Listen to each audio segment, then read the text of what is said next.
Over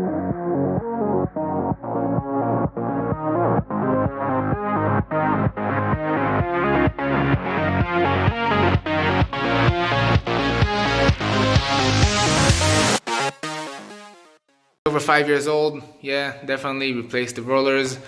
So we just got started. We already put one spring on, and we're gonna show you how it looks like in a little bit. Hey guys, so we're all set. One door is done. We have a brand new spring, and new cables. We have plastic rollers. Compared to the rollers that we had on the door, those are a big difference. Those are metal rollers. The bearing inside are broke, and they're really rough. So I would say at least put plastic, if not silicone, in your door. So this one is all set. We're gonna go ahead and start the next one. All set. We replaced 2 springs, 4 cables, and all the rollers. The door has been completely serviced.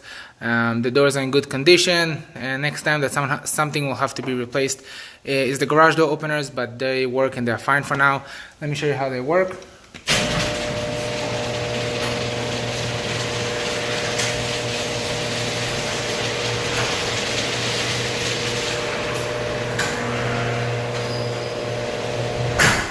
Thank you very much, Reliable Garage Doors. I really appreciated the service call. They came out quickly and efficiently. The job was great. The prices are excellent, and I would highly recommend Tomar to come out and fix your doors. Have a great day.